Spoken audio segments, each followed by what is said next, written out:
कर रहे हों, जैसे एनवायरनमेंट के साथ वो इंटरेक्शन हो या दूसरे लिविंग के साथ इंटरेक्शन हो।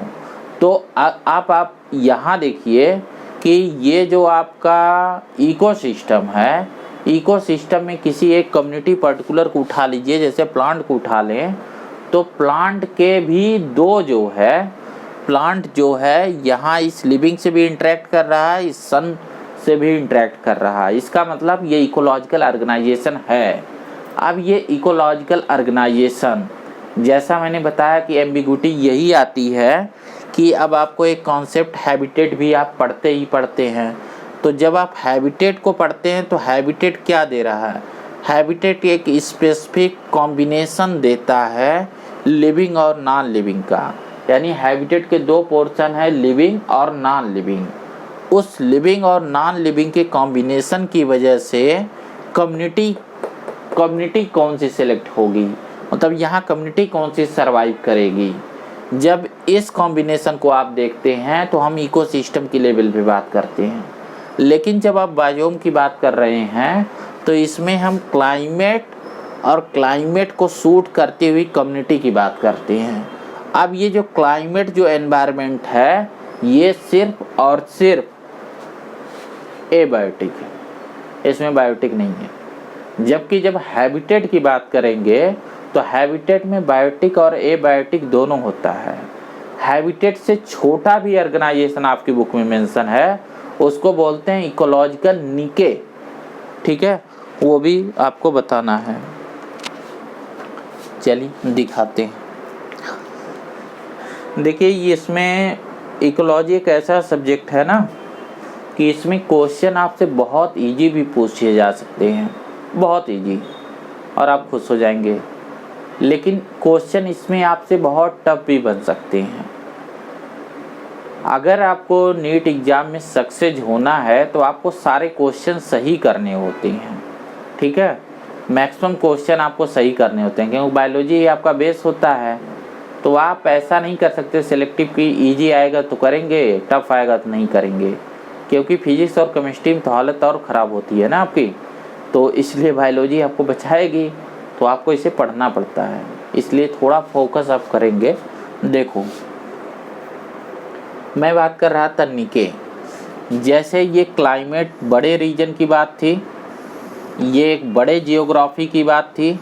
जब जियोग्राफी कितनी बड़ी हो, जब जियोग्राफी या तो कॉन्टिनेंटल रीजन की हो, एक कॉन्टिनेंट के रीजन की हो, या फिर एक कंट्री के लेवल का हो, ठीक है, एक कंट्री के लेवल का हो, तो ऑर्गेनाइजेशन हम बायोम कहते हैं। हैबिटेट का मतलब क्या है? इसमें जो है हम लोकल क्लाइमेट की बात करते हैं, क्लाइमेट की बात करते हैं, प्लस जो है जो दूसरे कम्युनिटी हैं, जो कम्युनिटी हैं उसको भी इंक्लूड करते हैं। तब जो है हम यहाँ पे इस लोकल को जो हम कर रहे हैं ना, इसके लिए हम जो है लोकल क्लाइमेट और कम्युनिटी को एक साथ जब ले रहे हैं, तब इसको हम बोल रहे हैं कि ये पर्टिकुलर ऑर्गेनिज्म का हैबिटेट है। अब यहाँ एक कॉन्सेप्ट आता माइक्रो हैबिटेट, ठीक है। माइक्रो हैबिटेट एक्चुअल में हैबिटेट ऐसा होता है, इसमें भी लिविंग और नॉन लिविंग दोनों होंगे, ठीक है। हमेशा याद रखना, गलती यही होती है कि हैबिटेट में सिर्फ नॉन लिविंग समझते हैं, बट ऐसा होता नहीं है, लिविंग और नॉन लिविंग दोनों होगा। इसमें जो है ऑर्गेनिज्म के स्पेसिफिक होता है। एक जो ऑर्गेनिज्म है उस ऑर्गेनिज्म के लिए ये डेजिग्नेट होता है। जैसे जो हैबिटेट है ये कम्युनिटी के लिए डेजिग्नेट होता है कि कोई पर्टिकुलर कम्युनिटी यहाँ है कि नहीं। इस बात को कुछ ऐसे समझो ना, जैसे ग्रासलैंड है, ठीक है, जैसे ग्रासलैंड है एक हैबिटेट होता है। ग्रासलैंड को एक हैबिटेट आप बोलते हैं ना, तो ग्रासलैंड जैसे मान लीजिए इस तरीके से ये ग्रासलैंड है, तो यहाँ तो कई वैरायटी की घासें रह सकती हैं, कोई ज़रूरी थोड़ा है कि एक ही वैरायटी की घासें हों। यहाँ तो एक से ज़्यादा वैरायटी की घासें हो सकती हैं, जैसे यहाँ 2 टाइप की है प्रोड्यूसर, एक से ज़्यादा टाइप का दूसरी चीज़ें हो सकती हैं। तो यहाँ पे ये हैबिटेट इसलिए है कि इसको जो है कई सारे कम्युनिटी शेयर कर रहे हैं, हर चीज़ की यहाँ कम्युनिटी शेयर कर रही है। ठीक है, हर चीज़ का मतलब प्रोड्यूसर की कम्युनिटी, कंज्यूमर की कम्युनिटी और डिकम्पोजर की कम्युनिटी, इन सब के लिए ये कॉमन होता है, इन सब के लिए ये कॉमन होता है। ठीक है, क्या हैबिटेट, ठीक है, इन सब के लिए ये कॉमन होता है। और जब आप निके की बात करते हैं, इस ऑर्गेनाइजेशन को हम नेम देते हैं निके, इकोलॉजिकल निके। तो निके में क्या होता है कि जैसे मान लीजिए ये वाली जो ग्रॉस स्पीसीज है वो जो है इस किनारे पे ज़्यादा है। ठीक है, ये वाली ग्रॉस स्पीसीज इस किनारे पे ज़्यादा है। ठीक है, या इस बात को थोड़ा और बेहतर आप ऐसे समझेंगे, एक दूसरा मैं एग्जांपल ले रहा हूँ, इससे आपको बेहतर समझ में आएगा। जैसे मान लो ज़रूरी नहीं ग्रासलैंड ही हो, एक्वेटिक, इस तरीके से ये एक एक्वेटिक सिस्टम है। ठीक है, अब यहाँ जो है ये जो एरिया होता है, एक ये एरिया होता है, एक ये एरिया होता है। यहाँ जो ऑर्गेनिज्म होते हैं इनके लिए वर्ड होता है पेलाजिक, जो फ्री फ्लोट करते हैं। ठीक है, यहाँ जो ऑर्गेनिज्म होते हैं, अगर कोई घास है तो ये देखो इस तरीके से होगी, ये एम्फीबियस होती है।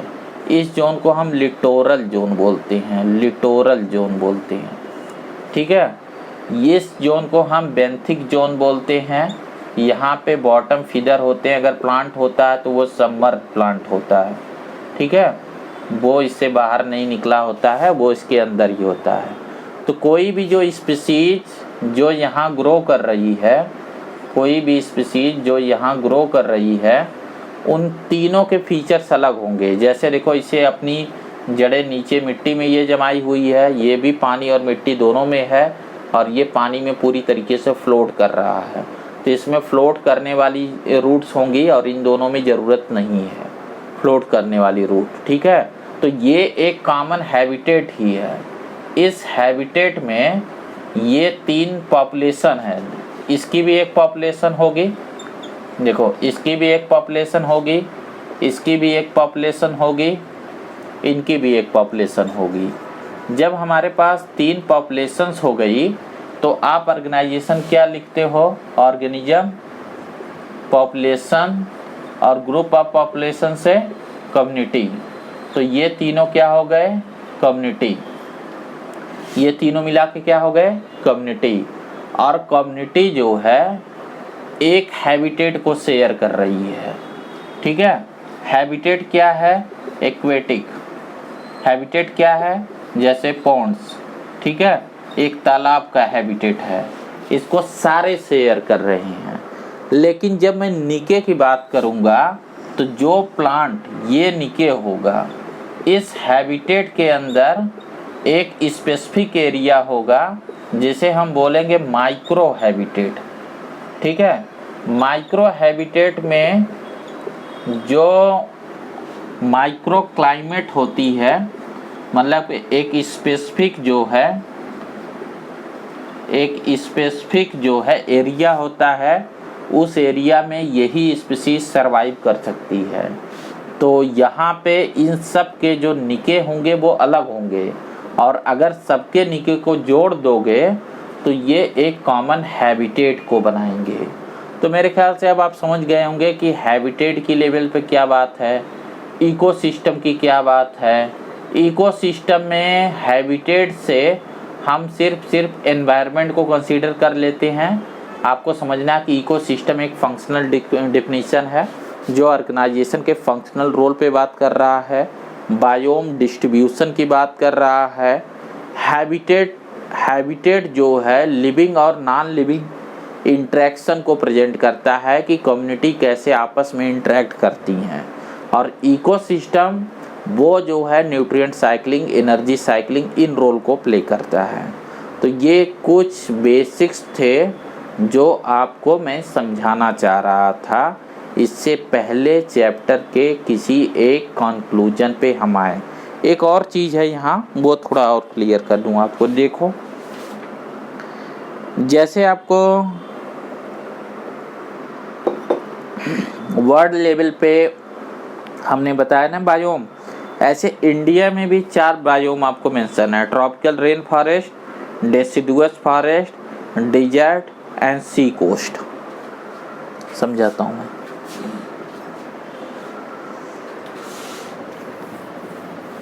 देखो,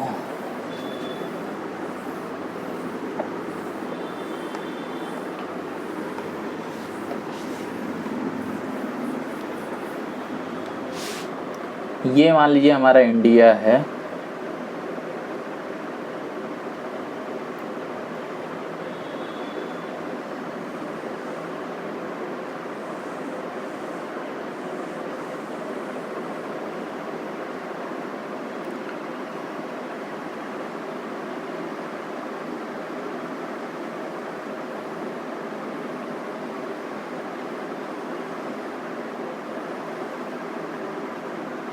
ठीक है, ये हमारा इंडिया है। इस इंडिया में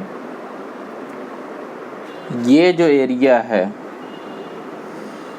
ठीक है, ये जो एरिया है यहाँ से लेके यहाँ तक, जिसको हम बोलते हैं वेस्टर्न घाट, ठीक है। ये जो एरिया है इसमें है हमारे यहाँ ट्रॉपिकल रेन फॉरेस्ट, ठीक है। यहाँ पे कई सारे माउंटेन रेंज है, ठीक है, जिसे वेस्टर्न घाट माउंटेन रेंज बोला जाता है। इसकी पूरी एक वॉल सी है यहाँ पे, ठीक है। ये काफ़ी हाई लैंड है और इस हाई लैंड पे बहुत ज़्यादा यहाँ अरेबियन सी से, मानसून से बहुत ज़्यादा बारिश होती है। तो यहाँ जो मौसम है वो ट्रॉपिकल रेन फॉरेस्ट जैसा है। दूसरा जो ट्रॉपिकल रेन फॉरेस्ट है, देखो फिर से माउंटेन रेंज इस तरीके से है। इस एरिया में ये जो असम और ये एरिया है, ये भी है हमारा ट्रॉपिकल रेन फॉरेस्ट, ठीक है।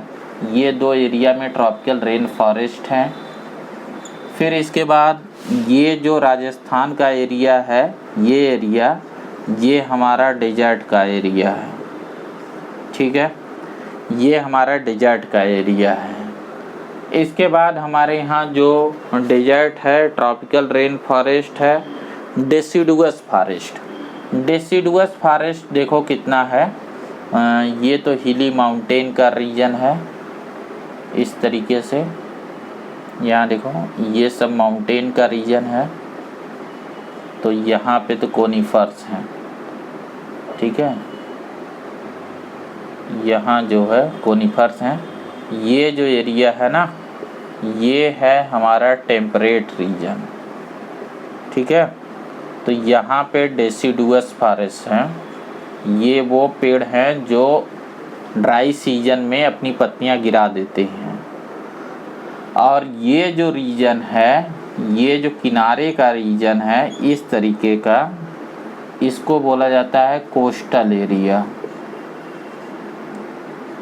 यहाँ की जो क्लाइमेट है वो अलग है। इसके अलावा अंडमान निकोबार इस तरीके से है, ये भी कोस्टल है। यहाँ पे लक्षद्वीप है, ये भी कोस्टल है। ये एरिया भी कोस्टल है। ये सारा का सारा ये सब कोस्टल एरिया है, ये भी कोस्टल एरिया है। तो बेसिकली आपको ये बायो मेंशन किए गए हैं। यहाँ ट्रॉपिकल रेन फॉरेस्ट, यहाँ ट्रॉपिकल रेन फॉरेस्ट, ये डेसिडुअस फॉरेस्ट है रेस्ट ऑफ इंडिया, ये डेजर्ट का एरिया है, कोस्टल एरिया है। इसके अलावा ये माउंटेन का रीजन है, ये कोनिफर्स हैं, यहाँ पे कोनिफेरस हैं ज़्यादातर हाई अल्टीट्यूड के साथ। तो इस तरीके से हमारे यहाँ ये मेजर 4 बायोम हैं, 4 तरीके का अरेंजमेंट। आपके बुक में जस्ट उनके डायग्राम दिए गए हैं, डायग्राम में आपको प्लांट स्पीसीज को दिखाया गया, क्योंकि मैंने बोला था मेजर जो डोमिनेटिंग प्लांट स्पीसीज होती है उसी के बिहाफ पे आप तय करते हैं कि कौन सा होगा। अब जो जनरल इंट्रोडक्शन था वो आपका पूरा हो गया है, मतलब आपके पास बेसिक कॉन्सेप्ट है ऑर्गेनाइजेशन के, अलग अलग ऑर्गेनाइजेशन का मीनिंग क्या वो है। नेक्स्ट टॉपिक जो मैं शुरू करूँगा वो आपकी बुक के हिसाब से ही हम ऑर्गेनिज्म और इट्स इन्वायरमेंट को कर रहे हैं। मेजर एबायोटिक फैक्टर से हम स्टार्ट करेंगे नेक्स्ट टॉपिक को। अभी तक ये आप पढ़ लेना, इससे पहले जो आपको बायो तक मेंशन किया गया है। Thank you for watching.